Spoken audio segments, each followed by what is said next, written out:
Okay, it's 1 minute after 7, so we'll go ahead and get started. Thank you so much for joining our webinar tonight. I am Jessica Grimm with Navionics, a Garmin company now, and we are joined by Ed Tillett and Bob Scherer. We are going to be giving a presentation tonight on cruising the Atlantic Intracoastal Waterway. We have a lot of very, very useful information. Tonight, I am a sailing specialist with Navionics. Ed is the editor-in-chief at Waterway Guide and a seasoned boater, and Bob is also a seasoned boater and has a lot of expertise to bring to the table. Tonight, we have also, in addition to Waterway Guide and Navionics, we are sponsored by Smart Plug, Cutwater, On-Spot Wi-Fi, as well as Ranger's Hugs. We will have 3 different giveaways tonight, one from Smart Plug, one from Waterway Guide, and one from Bob's Cruising Book, with Bob, who has joined us here tonight as one of the hosts. We also have a way for everyone to ask questions. Please use your GoToWebinar control panel to enter your questions. They will be sent to us. We'll answer as many questions as we can during the webinar. If we don't get to your question, we will answer them via email afterward, and there'll also be a recording sent out after the webinar has completed that will an email with a link to the recording and the presentation. On to you, Ed, who will get us kicked off with the agenda. Thanks, Jessica. Yeah, the important thing is that this presentation will be made available back at the Navionics website when we get done. There are a lot of links embedded into it for resources at the end that folks may want to take advantage of after we get finished and go through the content and go through this again. To your point, we've got a lot of territory to cover tonight. We've got 3,000 miles of the Intracoastal Waterway. We're going to talk about that, but the specific portion of it is the Atlantic Intracoastal Waterway, which is what we decided to focus on this time around. But again, a lot of information. It's going to be a lot of fun. It will be a whirlwind, but it will be recorded. So here's the agenda. We're pretty much going to go through the main topics of what the Atlantic Intracoastal Waterway is, how you prep up to do it, how much food do you need, where can you go, how do you navigate, what are some tips and tricks, and then the big resources for planning at the end of it. So when we say the ICW, what do we mean? Well, the Intracoastal Waterway, as defined by the United States government, really is a stretch of waterway along the coast that goes from Boston all the way around to Brownsville, Texas. It's an inland waterway. The Atlantic Intracoastal Waterway, AIWW, really goes from Norfolk to Key West. Then there is a Gulf Intracoastal Waterway, and there's 2 sections of that, as you see with the red lines over near Tampa, and then that section across the bottom of the Gulf, the top of the Gulf, bottom of the U.S., all the way over to near Mexico. And there's lots of inlets along the way for getting in and out. But interestingly enough, when I attend conferences associated with the ICW or AIWW, the professionals call it America's Marine Highway, and it really is. So really, we call it the ditch. Some of us do. Some call it the ICW, the AIWW, but it's 1,243 miles, as you can see, this little red line that runs along the East Coast, and it's the inside route. It's comprised of man-made canals, rivers, bays, and we like to say Belhaven, North Carolina, likes to call itself the source of the Intracoastal Waterway. The last section was put together in 1928. And it was designed to be 12 feet in depth minimum, but it's still not all that right depth today, and Bob's going to talk about that in a moment. There's some shoaling areas, and dredging is ongoing and effective up and down the coast. So who uses the ICW? Well, a lot of players and a lot of stakeholders do. And Bob, you're up and down the ICW. We didn't introduce Bob with all the details a moment ago, but he's done, how many trips, Bob? Where are you now? Well, 12, now we're up to about 19 trips. Wow, 19 trips. About 19 tell us trips about up and down. Tell us about the wildlife and all the different players that you see on the ICW from the stretch that you do every year. Yes, what you see along the ICW itself, I mean, obviously you're going to see alligators, mostly in Georgia, and some in South Carolina. You're going to see a few snakes here and there. Matter of fact, one time I found a snake right on my foredeck. Took a picture of it. That was quite a surprise. That was at Alligator River Marina. Pardon? And then you'll see turtles. You'll see lots of ospreys, lots of bird life. along the way as far as wildlife. Now, they're always going to see a lot of commercial tugboats and barges, especially through areas along the ICW south of here. One caution to be when you go through the rock pile, which is the area just north of the Barefoot Landing, and very, very narrow. And you'll see tugs through that area too. There are many boat delivery captains. You'll be passed by guys who businesses to get from point A to point B, and they go up and down the ICW more than I do. They do it as a living. You're going to see those people. You're going to see weekend boaters. And Saturday and Sunday is especially busy in the ICW, especially in Florida. If you get if you can't possibly do it, it's best not to travel on weekends in Florida, just for that reason. And so, and also you're going to see Department of Defense people, Camp Lejeune, and there's a sub base at Fernandina. We went by a sub that was launching this past week on the way down. Can you tell us not more than 100 feet away. Pardon? Bob, can you tell us what type of boat you use, Bob? Can I what, please? Tell Your us what vessel. type of boat you use. Robert is wondering what type of boat you use. The type of boat I have is a 42-foot sailboat called Fleetwing. It draws about 4 feet 9 inches. When I go through a shallow area, I'll convert everything into mean low water, so anybody with a boat can reference that point and know if they have passage or not. And we're going to talk a little bit about the boats and specifically depths and mast heights in just a moment. So I've run the ICW on everything from my 60-foot classic yacht to a 37-foot Sea Ray to a 19-foot fishing boat, up and down from Norfolk well into North Carolina and beyond. So all types of boats are on the ICW. So when you get ready to prepare to cruise the ICW, or you prepare to cruise this stretch of the water, here are some of the questions that Bob and I have put together. He was pretty instrumental in helping us develop this package because he's on it every single year. And the first question you have to ask yourself is, how far are you going? How long are you going to be gone? And if you are doing it for the first time, look at the bottom of this page. You'll see 2 books, the Waterway Guide, Atlantic ICW Guide, which was our first book in 1947. So we've been doing it now for 72 years. Bob has been publishing this ICW cruising guide for many years, and it's chock full of great advice and a lot of information. If you've never done it before, pick these 2 books up. It's a very inexpensive investment to start reading what you need to do. And you can take any type of boat up and down the ICW. Big boat, little boat, it doesn't matter. Don't get overwhelmed. Don't get frightened by too much advice. Understand your boat's operating systems and their navigation equipment. Choose some apps and learn the rules of the road. Expand on that if you would, Bob. Yes, when you get your boat for the first time, learn the boat, obviously. So what you want to do is take it out in the waters in your familiar territory, try out all the systems, navigate, plot a route, plot a map, learn how to use a VHF before you actually have to go down the ICW, because it's tough to learn when you're underway, and also worrying about what's in front of you, what's underneath you, how much water do you have. Do it before you leave. Choose a couple mobile apps. Navionics and AquaMap are both excellent apps to have, and learn the rules of the road. Most passes head-to-head are going to be port-to-port. It's favored, but there can be other passes.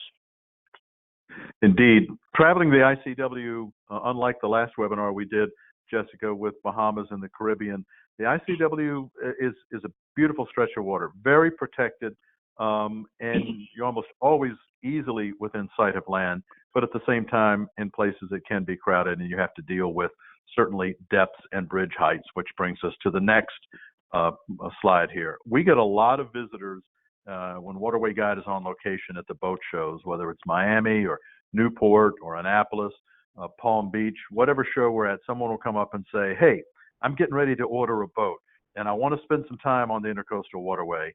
How tall should my mast be and how much water should I draw? Well, the expert on that, once again, is with us on the webinar because Bob is plotting and charting this on a regular basis. So even though the Intracoastal Waterway is set up to be 12-foot minimum depth, In all places, it's not in some places. So, Bob, take us through these two keel depth and mast height requirements for the Intracoastal Waterway, please. Well, let's back up a moment. You know, as you go down the ICW in places like Georgia and South Carolina, you'll find tides up to 7, 8 feet. And with a minimum depth, typically 3.5 feet minimum, for example, through Hellgate, you put 8 feet on top of that, you can get a pretty big boat through there. The problem is, if you wait just for high tide, you're limiting the amount of time you can spend on the water to go through the shallow areas. So less draft is better. 5 would be ideal. 5.5 is fine. Even 6.5 can be done. All you're doing is just trading off a little time waiting for high tide to happen, or half high tide more correctly. So yes, you can do it with a very deep keel. You just have to allow for tide to build up when you go through an area that's very shallow. The second part is mast height. The bridges are supposed to be 65 feet at high tide, but many are not. I would say 65 feet is too high. For example, Wilkson Bridge at the Pungo Alligator Canal is famous for not getting up to 65 feet because there's no tide there really to help you other than the wind-driven tide. And 64 feet is much more doable, and 63 feet is better. Your options beyond 65 feet is to go outside around the bridges that are a problem. Just wanted to make sure that everybody on the webinar can still hear us. We're having a few people saying they can't hear us, so just wanted to make sure everybody can hear us. If you can hear us, send me a quick message and say, yeah, you can hear me. Bob, I'll let you keep going. I hear a few people saying yes. Okay. Sounds good. Thank you. All right, good. Thanks. Yeah, I think the throughput on some of these is an issue.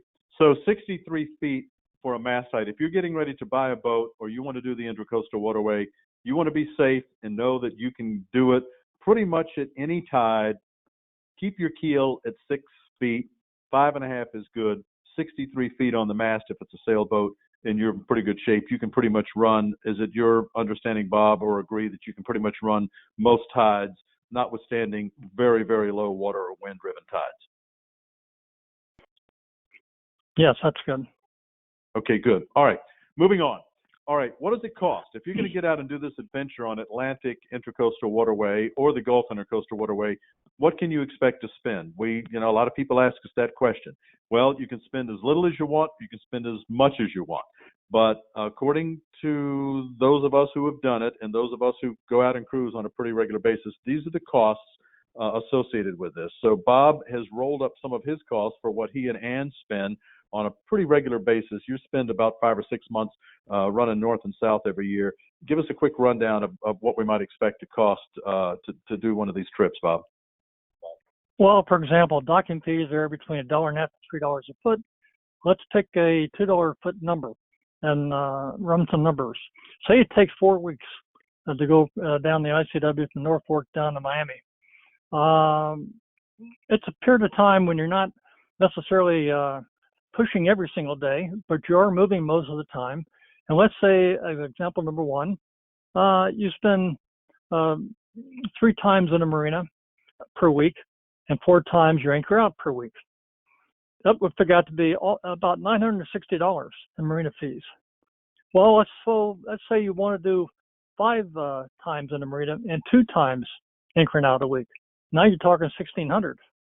And some people say, oh, forget it. I'll go to marina every single night, $2,240. So you can pick whatever you're comfortable with and go anywhere from $1,000 to $2,240. Or if you want to anchor out every single night, you won't spend any. It all depends on the comfort level you have relative to being in a marina or being at anchor.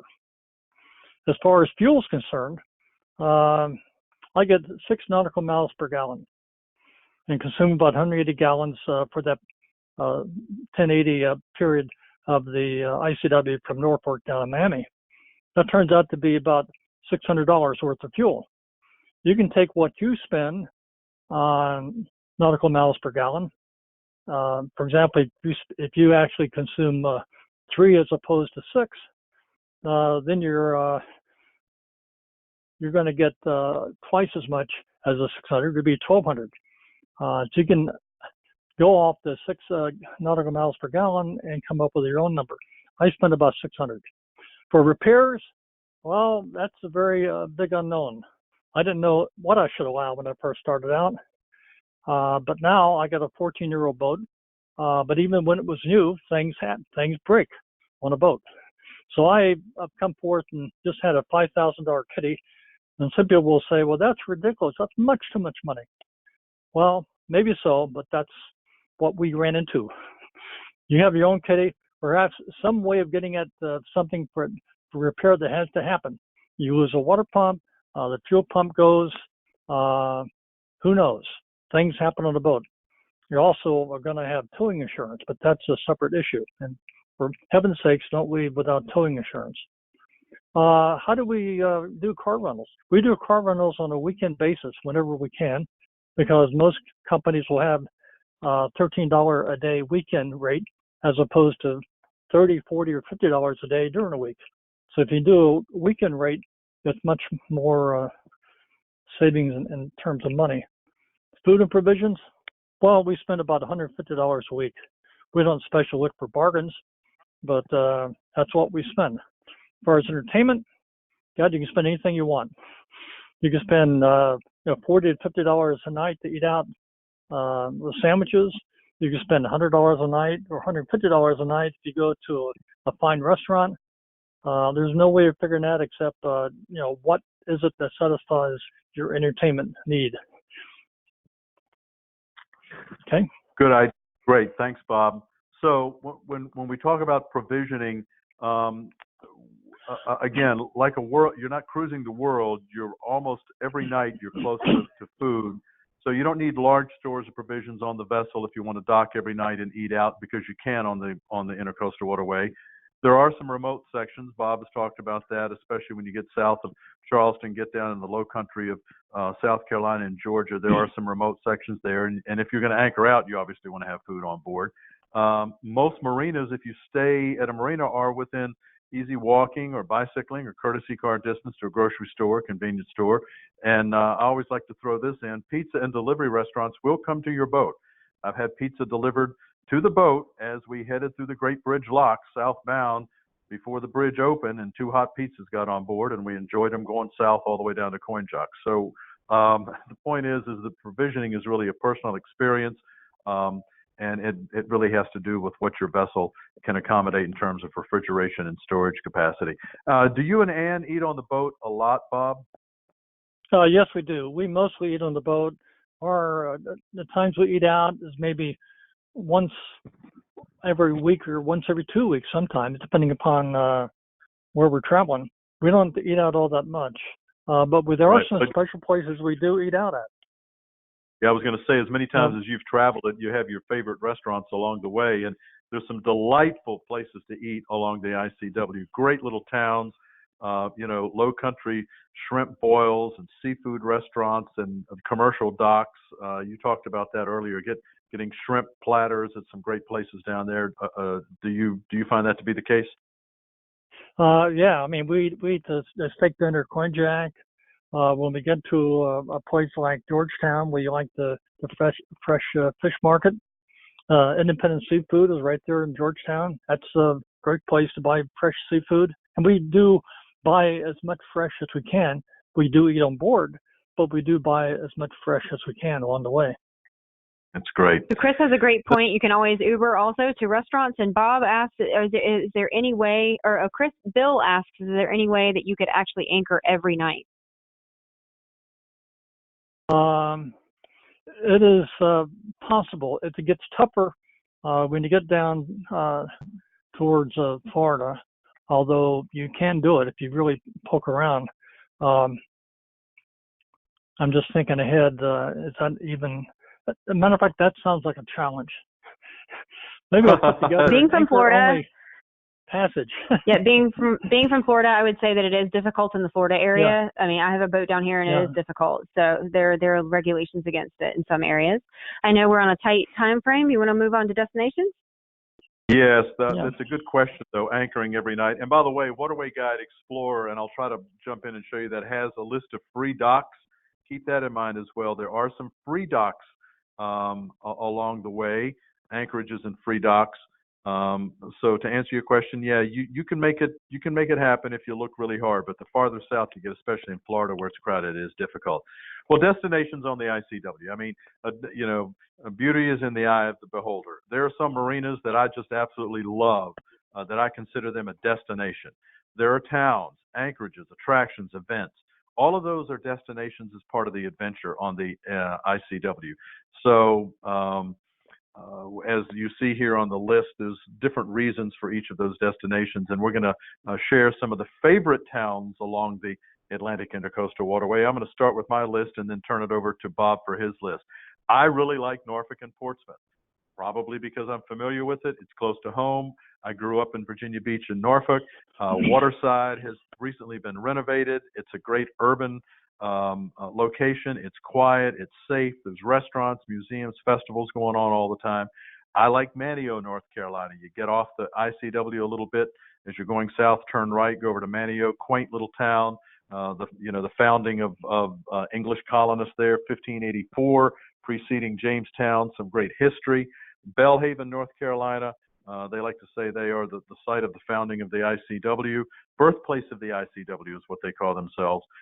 Sleepy little town, great little mansion there, some cool little restaurants. Washington, North Carolina, go upriver. I think, Bob, you said you had been to Washington. It's a nice little waterfront. Yes, I have been there. Yeah. Yeah, nice waterfront place. Yeah, exactly. And then the next 3 or 4 are yours. So tell us about Beaufort. Yeah, I like that. Nice place downtown. There's many marinas to choose from. I particularly like Homer Smith, but I'll cover that a little bit later. Charleston is a good place to get a marina that's close. Walk right downtown, right through the middle of town. Lots of places to eat, lots of things to do, and a good provisioning place too, with a Harris Teeter right in downtown. Savannah, Georgia is great. Although I don't go downtown to Savannah, Georgia, I'll get at a marina, either rent a car or go to a place and use a courtesy car and go into town and visit Savannah that way. Great waterfront. And Key West, of course, is my favorite.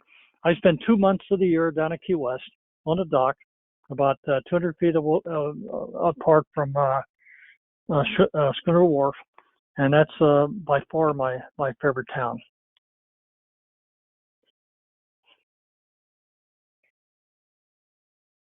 Awesome. So thank you so much for all that information. That's wonderful. So we are ready to do a giveaway, a smart plug giveaway for a cable and socket for your boat. This is a nice package that if you are a boater, it will be super helpful for you. We're going to do a giveaway to a random attendee. So let's do that giveaway now. It looks like Kelly Petrillo. Sorry if I misspelled your name. Looks like Kelly won this round. All right, so Kelly, please email me. We will email you. We'll make sure to connect after this, and you will get the smart plug giveaway. We have 2 more giveaways, so hang on. Yep, it'll either be a 30 amp or a 50 amp, your choice. And Terry Gilliland at Smart Plug will connect you all up with that. Hey, my call dropped. Did you guys hear me fall off? Bob, are you still with us? Yeah, I'm with you. I'm here. I dropped the call, Jessica, and I was able to dial back in, so I'm back on phone. I guess everyone can hear me. I guess I am being heard. Is that correct? Yes. Yep. Perfect. Hearing you loud and clear. We actually filled up the drop space with a giveaway, which is wonderful. So good timing. Sounds good. All right, look, Bob doesn't cruise the Gulf Intracoastal Waterway, but I've been down there a couple of times, and I wanted to throw out, and I talked with Ted Staley, one of our cruising editors. We don't want to leave the Gulf Intracoastal Waterway out of this. I know this is about the Atlantic side, but there are some delightful places if you're in the Gulf or you're headed that way, and you can see the list here in front of you. If you're from Carabel over to Brownsville, that big desolate stretch, there really are some nice places along there. Apalachicola, Panama City. Now, Panama City still got some storm damage, so don't call ahead if you're going out there this year and see what's going on.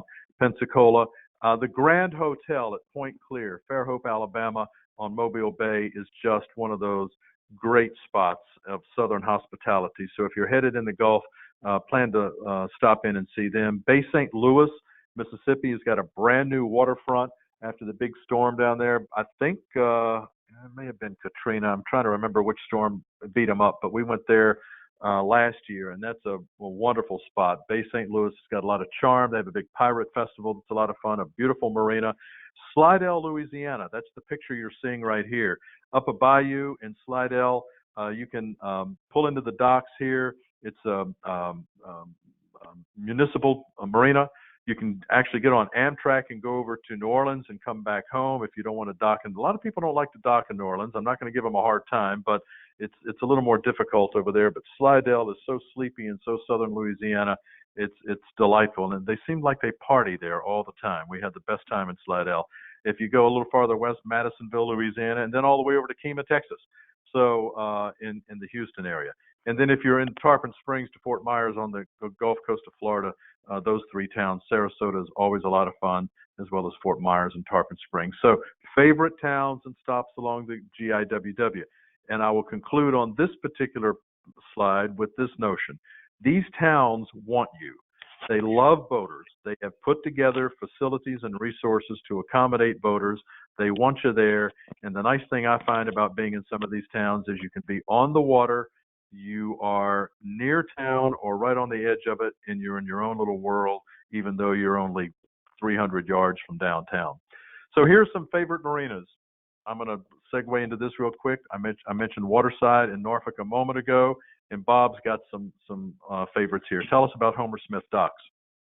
Yeah, let me start off by saying there are many, many marinas, and many people have their own favorites for very good reason. So there are marinas I won't mention that are actually very good. But the ones I have personal experience with, for example, Homer Smith down in Beaufort, is a working shrimp dock. Get in there and buy shrimp. Sometimes you can buy other types of seafood also. They have a free courtesy car. They have free laundry. So you can pull in, go get your groceries or whatever, and do your laundry and not be down any more than what your dock cost. Harbor Walk Marina in Georgetown is right next door to a great fish market, independent seafood. We go there every time and buy our meals for the next few days. Both of them are supported by on-spot Wi-Fi, which is excellent Wi-Fi. Never had a problem. I can stream every night at either one of those two marinas with no dropouts, no problem. And Isle of Hope has a courtesy car to explore nearby Savannah. You don't have to pay for a rental. Go into the Isle of Hope and you can explore Savannah 2 hours at a time. It's great. And I'm the one that threw in Harbor. I'm the one that threw in Harbor Town Yacht Basin because I've been there. Nice restaurant, genteel. The staff is great. Bob's right. There are so many delightful marinas who really go out of their way to make you feel at home. And when you go into waterwayguide.com and start looking at the marina listings, you'll see all the facilities and the contacts. And we also have a marinas app. Waterway Guide has a marinas app that you can download that will give you the same information. The point is that these are our favorites only because we've spent time there, but you'll find your own favorites. And it seems like everyone is so accommodating. Read the reviews, see what others are saying, and spend the money when you go there and spend it wisely. And then there are favorite anchorages for the nights that you want to be alone and you don't want to be at a marina or don't want to spend $200 to tie up somewhere and you want to be in a quiet spot. And these, I agree with you on this Pungo River, Bob. I've been there. I really like that when you exit the Alligator Pungo Canal. And then the rest of these are yours. So tell us about them. Yeah. Let me, the Pungo River, you take a right turn going south out of the Pungo Alligator Canal. And you anchor in 10 feet, and we're then about a couple hundred feet of sandy beach to take your dog. All my anchorages, I need shore access, so they're biased in that direction. At the next one, at Anawar Creek, it's halfway between McClellanville and Owl Palm. So if you can't make that run from Georgetown down to Charleston, all in one shot, halfway point, you can anchor right there at Anadaw. And that also has shore access, and it's good for staging for the tides. Steamboat Springs has shore access in the form of a dinghy dock. What more could you want? Crescent River also has shore access in the form of a small sandy beach. and that's conveniently placed between Savannah and Jekyll, halfway point. And then Jekyll Creek itself has anchorage below. After you go through Jekyll Creek on the south side of the bridge, there's an anchorage on the west shore that has access to a dinghy dock, floating dinghy dock, and it has more depth than what's on the chart. Let's look at the hazard marker to find out exactly where to go there. Fort Matanzas is great. Everybody 62 and over should have what they call a golden passport. It used to cost $10. Now it costs $80 for a lifetime supply. And all you do is go in any state park, any state monument, and you get free access. And at Fort Matanzas, it's a national monument. And as a matter of fact, they don't charge anything. You can go to shore and take a ride over to the fort, which also no charge, and actually go through a nature walk on a raised platform. Very nice. And one of my favorite is Marine Stadium at Miami. You have shore access on a sandy beach. We go there and we run the dog and we have a running path we go through. At nighttime, the view of Miami is spectacular. The sun goes down and the lights light up. Beautiful. And it's a training ground for Olympic sailors. You'll see Olympic sailors go by, two-man youths. You'll see two-man and one-man crews go by. You'll see a war canoe go by. You'll see a sailboat that rises up on stilts. It's really quite a training area. I greatly recommend it. One of the key components of Bob's work for Waterway Guide and for Aquamap, for Navionics, and for the other places that Bob is the kind of the eyes and ears, since he's doing so much cruising, is navigation and creating awareness of navigation along the ICW and the problem areas. And this particular topic that we're getting into now, we could spend the next 2 or 3 days on it, but we're not going to. We're going to run through it quickly. We've got about a half an hour to go on this webinar, but navigating the Intracoastal Waterway is not a problem, but there are some areas that require special attention. The ICW, as we define it, is very wide in some places and narrow in others. And as Bob's talked about a moment ago, we've talked about tides, deep water, shallow areas. Learn your markers and day beacons. Learn when the markers flip over, when they go from red to green, green to red, based on river entrances and the direction that you're going. One of the key components of discussions we have on a regular basis is really look at where you are on the water. Don't just look at your chart plotter or look at your app and say, this is where I am. Pay attention to where you are. Know the tides and effects of winds. Bob wrote a really good article that we'll have in our resources section that ran in this year's magazine, Waterway Explorer. We also have it posted online, of the effect of wind over water. You get into some of those shallow areas down there or in any area, and wind can blow in from the east and pack a bunch of wind in, pack a bunch of water in, and your water level can go up a foot and a half. It can blow from the west to southwest for 2 or 3 days and blow the water out, and your tides will be affected accordingly. If you have AIS, and it's easier and easier to have that, it's embedded in different apps these days, use it to see vessels in advance of narrow sections or to identify vessels when you're out there, and learn the language of VHF radio and the proper channels to use. It's not a CB radio, it's a VHF radio, so use it appropriately. So that's kind of the overview of navigation. Now I'm going to turn it over to Bob to talk a little bit about charts, chart plotters, mobile apps, etc. So take it from here if you will, Bob. Yeah, let me back up just a moment. There's the most important principle on the boat is that two people must know how to navigate and dock the boat. What happens if the captain is incapacitated? Maybe he has a heart attack, maybe he faints, or I should say he or she, whoever the captain is. The other person must know how to operate the boat, how to dock the boat, and how to call on VHF for help. If they've never done it, the time to learn is not when the captain, who you may want to ask advice from, is not available to give you that advice. You've got to learn to do it before. That means docking of the boat when you come into a marina, so you get practice. Maybe a few scratches Hey, Bob, here I and want there, to jump. but it's valuable to go. Bob, I want to. Pardon? Bob, I want to jump in. Bob, stand by just a moment. I want to jump in with what you're saying. Thank you. I'm sorry for interrupting, but that's really a good point. And by the way, if we have any newbies, people who are considering, I really don't think there's a lot of people on this webinar who've been doing this for 15 years because this is kind of rudimentary, basic stuff.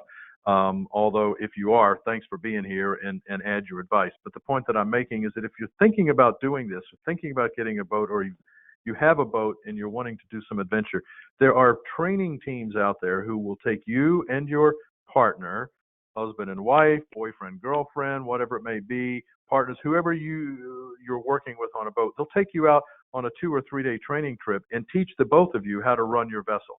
Very inexpensive to do, and it takes all the pressure off because then you both have the same training and the same background. So Chris and Elise Caldwell are a couple that work with Waterway Guide, and we love them to death. They go out and train people all the time. So that's a recommendation as well. So thanks for bringing that up, Bob. All right, let's talk about charts and chart plotters and mobile apps. Yeah. Okay, well, we'll do that. I'm going to say one more thing, though. I know people have been boating for 10, 15 years, and only one person knows how to run the boat. That's not good. That's all I'll say about it. On the navigation. Well, obviously you need charts. I prefer charts to be on a chart plotter that's electronic. Other people like paper charts, but you need charts, and you got to be up to date, mainly so you know where the buoys are at. To some extent, it'll show you the correct depths, but up-to-date charts will show you where the buoy's at. When you reach a point where you want to make a right turn, left turn, you look at this chart to find out what that buoy, where the buoys are at, and also in front of you to see where the buoys are at. They don't always match. Mobile apps, I use an iPad or tablet with cell phone service. Verizon is strong all on the ICW, except for places in the Pungo Alligator Canal. Other than that, you can have a good data connection anywhere in the ICW. There's also the iPhone as far as making calls home. Binoculars, sure. It's great for barge ID. When you want to pass a dredge, you call a dredge and ask, of course, but also there's supposed to be diamonds on one side and balls on the other side, and you pass on the side with the diamonds. Diamonds are your friend. That's supposed to be the deep water passage. Binoculars are good to see those diamonds. And of course, books with local guidance and knowledge, and the two at the bottom you see are the ones that we recommend, obviously. And Bob, I have a point too that I have a lot of questions from people that want to know if they can use their Navionics app on their phone or iPad or tablet without any cell service or Wi-Fi, which is common in offshore navigation, but can happen on the ICW as well. And you do not have to have cell or Wi-Fi to have Navionics work. You only have to make sure that you have downloaded the app and the charts in the area that you intend on traveling before you go out of range of cell or Wi-Fi signal. And then you will have access to all of that data, even if you do not have Wi-Fi or cell access. It's the app actually follows you through the internal GPS on your phone or iPad. So that's a really important point to make for people that intend on traveling in more remote areas. There's one caveat there. The phone always has a GPS chip. So you can use on the phone. All you need is a navigation app and download it when you have Wi-Fi. If you have a tablet can have either a GPS chip or not have one. You want to buy a tablet with a GPS chip so that you can use it as a navigation device. If you buy a tablet Bob. Yep, with that's cell a phone very service, important. Yeah, that's a very important point. And most tablets do have that option these days. Yep. Well, tablets great point. Thank you, Bob. But people might buy one without the GPS chip, and if you do, they won't be able to have a GPS location on their app. Yep, important point. Thanks. All right. Yeah, good point. All right, moving on. Navigation precaution areas along the ICW. One of the distinguishing characteristics of Waterway Guide and the relationship that we have with Bob and many of our other cruising editors and our full-time personnel is that we're posting navigation alerts on a pretty regular basis, daily in many instances, hourly, every single day there's something going on. I'm going to click out of this link and take everyone here real quick to Waterway Guides Explorer and show you what a navigation alert might look like. So all of these triangles, yellow triangles with blue exclamation points in them, are navigation alerts. When I roll over a navigation alert, I get a full listing option. When I click on this option, I'm going to open this up. This is a navigation alert that was posted by Bob in February of this year, and he's told us that Browns Inlet has been dredged, that the Army Corps of Engineers survey is shown below. You will find throughout Waterway Guide, and you'll also find comments from others who have come through there. Mike C. came through on the 31st. Dick Schneider came through back in December, and these observations are from the boating community. But as you click on this route, you'll see that Bob has posted a route. It's taken time to build the Army Corps of Engineer route using the red line, using an Army Corps of Engineer survey overlaid on a chartlet. So navigation alerts are available, hundreds of them, if not thousands of them, across Waterway Guide for your viewing when, in fact, you are out on the water. So, Bob, these are some of the precaution areas that you've posted in the past year. Again, we're running real short on time. I don't want to spend a lot of time on these because everyone can read them. But these are some of the key areas. The Great Dismal Swamp Canal is a precaution area because it's really only about 6 feet deep. So you have to be careful going through there. Let me just say a very few things. You already covered Great Dismal Swamp. Albemarle and Neuse River, don't cross it with more than 15-knot winds. They're very shallow, and the waves can build up to be almost like square waves on you. Browns Inlet and Lockwood Folly's been dredged. Great news. New River Inlet has not been dredged, but it's doable if you follow the directions. Shallow has not been dredged. And Coltonville is in the process of being dredged right now, parts of it. So if you go through there in the next couple of weeks, you're going to run into a dredge somewhere along there. Alapalm is not being dredged. Check the status on Waterway Guide alerts. Right. And then the others, you mentioned Daho, Watts Cut. Tell me about these. Yeah, Daho River, Watts Cut, Ashpoo, Kusala Cutoff, and Phil's Cut have all been dredged. The ICW has never been as good shape as it's in right now. There's some that still have not been dredged yet. Hellgate is still as bad as ever, and Little Mud River in Georgia is as bad as ever. Jekyll Creek, for the first time in 10 years, is being dredged. As I speak, they're getting ready to do it. Bernardina is no problem. Matanzas is no problem. Just follow the alerts. Good news. I was showing while you were talking one of the navigation recommended routes through the Daho River East entrance that you posted back in January. So once again, the depth of knowledge that exists in Waterway Guide, the dredging which is taking place as a result of the funding that has come in this year, and it is pretty good news. So you're right. So here are your recommendations, Bob. He says all of the problems can be avoided by choosing to pass through at half to full tide. If you go at low tide, there's additional areas you have to be aware of. Exactly right. Is that right? Yes. And just saying, the lower your draft, if you have 3.5 feet, 5 feet, you have much more freedom in when to go through a shallow area. If you have 6.5 feet, 7 feet, just the opposite. Now you have to vary your time within the constraints. And if you have those constraints at the same time you're trying to also fit in good weather, your window of opportunity is less with a deep draft versus one that's only 3.5 to 5 feet deep. Do you see this list and this that is I a put perfect. Up? Go ahead. You got it. This is a perfect time to give away one of Bob's cruising guides. It's worth $40. So let's choose somebody that's in attendance today. Let's do a random drawing. So let's wait for the random selection app to do its work. Okay, Kevin Nucitelli. Sorry, I'm so sorry for not saying your name right. I'm sure I didn't. But Kevin, please email us, and I will be sure to email you. You have won one of Bob's cruising guides, and I'll let you, Bob and Ed, continue, and we'll do another. We still have one more giveaway before the end of the webinar. Thanks. Let me continue, Bud. Go ahead, Bob. Go ahead. No, I'm saying there's a link there called Waterway Guide ICW Alert List, and you see it on the display now that it's up in front of you. That's a list ordered from presently from south to north of all the alerts of interest on the ICW between Northport and down to Key West. You click on the link on the right-hand side, and it brings. I'll show you that in a moment. This is an amazing list that Bob has compiled for Waterway Guide, and it's embedded in the resources of this presentation. But if you want to see all of the problem areas that he has compiled, all you have to do is download this presentation at the end of it, and you'll be able to see it. That's the Waterway Guide ICW alert list. And of course, another option is if you have problems with this, is just simply go offshore in good weather, and that's another whole discussion. All right, moving on. Take your time, remain flexible.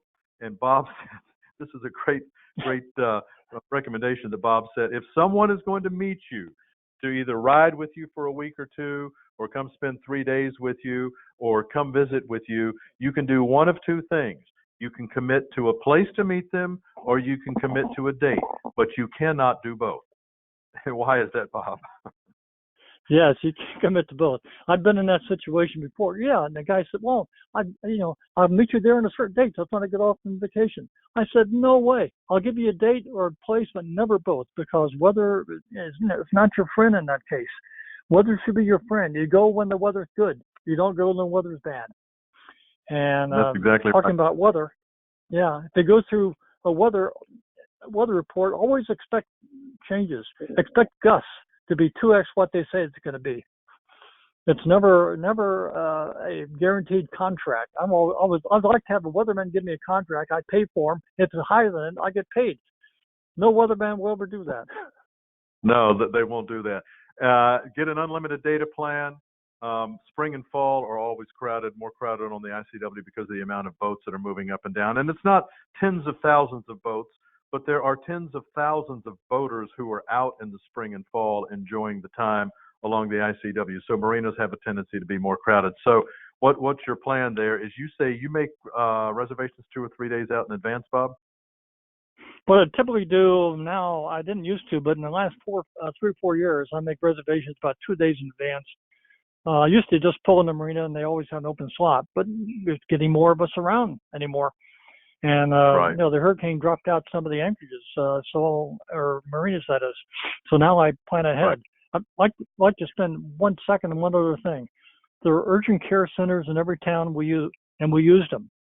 They are fine. If you're in Anchorage in Florida, there's something called Care on Demand over the internet, run by by Baptist Hospital in Florida.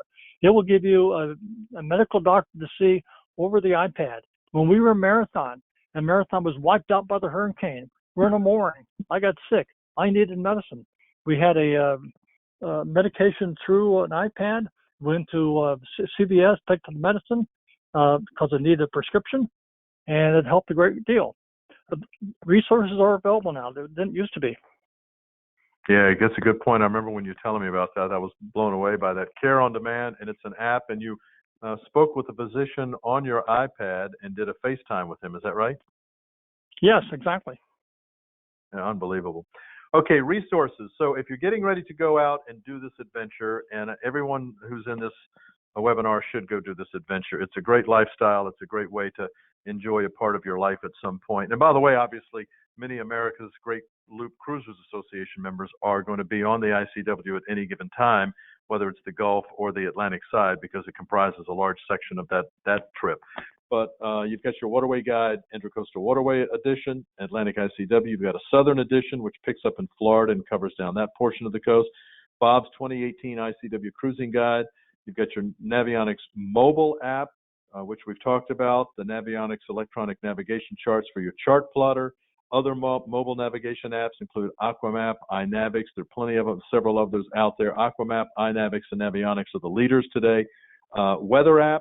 We've got, Bob did a big weather app analysis that I'm going to show you as a link in here. It's a 4-part series. We had a fun time with that one as he was coming north last year. So which weather app do you trust? Who do you trust? NOAA weather, understand that. And then Bob started an ICW Facebook page about 3 or 4 months ago, and it's just really taken off. So a lot of folks who are excited about and cruising the ICW and are following Bob's efforts and his recommendations, you may want to consider that as resources as well. Another resource inside, remember we talked about wind and water on the ICW? we have Waterway Explorer magazine, which is our annual publication that comes out usually in February of every year before the Miami Boat Show. We featured a couple of articles by Bob this year, actually one by me on the new funding of the Atlantic Intracoastal Waterway, and then Bob's article on wind and water. And then we have a skipper's handbook that goes in the front of it. And I called this out because you notice that the bridge schedules, the bridge basics, locks, bridge and lock schedules, all of this on the right side of the page is in the skipper's handbook. And that bridge schedule is updated every year and kept up to date. By the way, that also exists in the Waterway Guide online resource called Waterway Explorer. And then these are all right. And I'm sorry for interrupting, Ed. I just wanted to add in that another great resource is the online charts on the Navionics website that you can reach at webapp.navionics.com. That will be a link that we include on the links that are all on the Navionics website that are included in the recording of this webinar. You can see all of the data that you would get on your Navionics charts through the online charts on that website. So, and an additional... Right, it's a chart viewer. Right. Exactly. Right. Thanks, Ed. Thanks for the clarification. And also Navionics has a till the end of this year, till the end of 2019, there is a rebate on the Navionics chart chips. So look up Navionics rebate, or go on the Navionics website and look up rebate, and you can get that rebate for trading in any of the awesome. Thanks, Ed. If you can trade in almost any chip to get $50 to $75 back. And Ed is showing you now currently the online charts that are available, the chart viewer at webapp.navionics.com, and you can see the data that's available on a Navionics chip right online before you even purchase the chip. Yeah, that's pretty. This chart viewer is great. This base map that Navionics makes available through their chart viewer, you don't navigate with this because there's no GPS in my computer as such, and it's not a navigation app, but it does allow you to plan your trip, look at routes, menus, all the information that you might have. We embed that, just for what it's worth, in our Waterway Guide. That's one of the options that we use in Waterway Guide as our base map as well. So when you start looking at Waterway Guide as a resource, by the way, here's a free dock right here. I was talking about that at West Palm Beach Municipal Dock. In any event, there's the chart viewer there. So you're right. So those are the resources that certainly are available for anyone who's starting to plan a trip or start working toward getting their self together to make this wonderful adventure. Now, here are the links. And while we're on this, but just before we start talking about all of the resources, let's do one last giveaway. And it will be a Waterway Guide. So you can choose if you want it to be the Atlantic Intracoastal Waterway Guide, or if you want it to be another. Ed, did you want to give any more detail about that? No, it's 400 pages of delightful information. It comes out every year. It's the 2019 guide. Pick one. If you want the Atlantic ICW guide, okay, or if you want Bahamas, Southern, Northern, Great Lakes, Cuba, pick a guide that you want, and we'll send it to you. Whichever one. All the 2019s are now out. Okay, so the random selector has finished, and Jeremy Friedman, you are the winner of the Waterway Guide. So I will email you, send us a message if you happen to be where you can send us a message. Otherwise, I'll be sure to email you. Thank you, Jeremy, for attending. Yeah, thanks, Jeremy, indeed. These are the links that I was talking about. Much of this was developed by Bob. Some of these other articles are from different folks, but this past year he was incredibly busy and prolific. So he did a weather app shootout, which I thought was a lot of fun. We started with round one here, and it's an article that he wrote back in April, about a year ago. And we were talking, he took us through all the different weather apps. As you can see, he was employing Pocket Grid, Ventusky, Windy, Predict Wind. He used NOAA. He tracked it all the way up the coast. And at the end of, I'm not going to be a spoiler on this, but after 4 weather app shootouts, I don't know which one emerged as the victor, but it's great reading and it's really good stuff. So a lot of hard work on that one, Bob. Way to go. So all of these links are embedded in the presentation. So that's pretty much what I've got. Bob, you got any wrap-up comments to go? We're at 7:55. I don't want to go past 8 o'clock, but do you have any concluding statements? Yes, I would say the ICW is a tremendous adventure. Do not hesitate. Do not put it off. It's great fun. You don't have to know every single inch and mile of it. It's an adventure.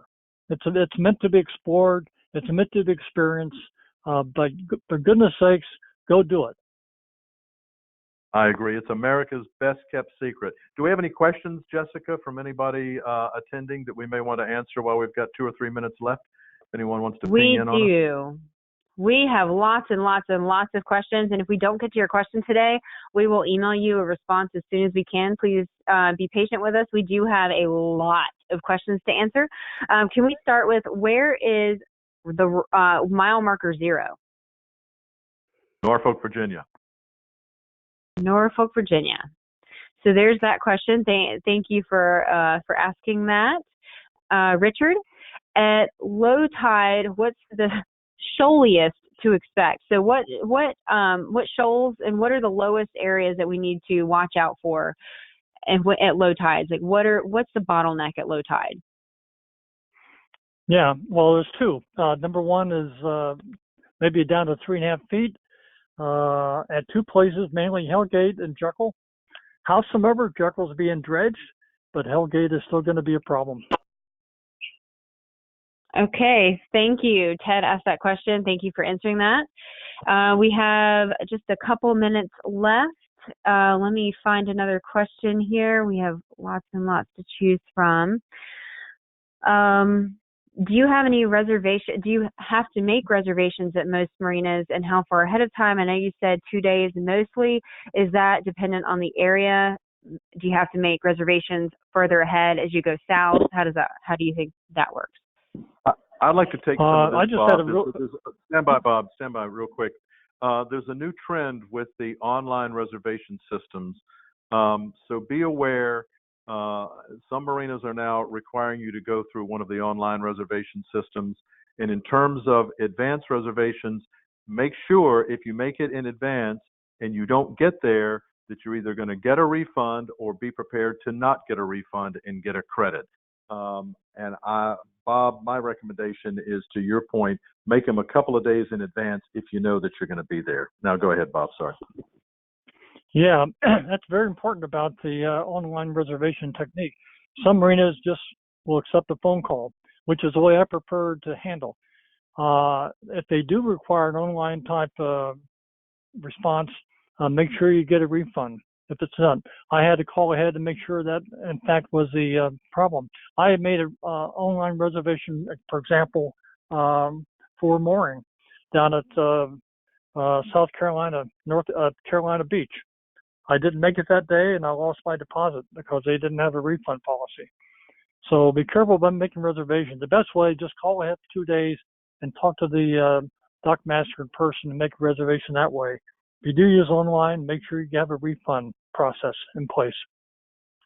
Thank you so much, Bob. Well, we are out of time. We have a lot of questions we didn't get to. I will try to answer them, all of us will try to answer them via email afterward. Thank you so much for attending. And if you have any further questions that you didn't get to send us, please email us. My email address is jgrimm@navionics.com. Or you can just reply to any of the follow-up emails that you will receive after this webinar. Again, thank you so much for attending. And thank you so much to Ed and Bob for giving us all of this very, very useful information. A lot of fun. Thanks as always, Jessica. It was a great time. Talk to you later, Bob. See you in the office. Okay, bye. Thanks, everybody.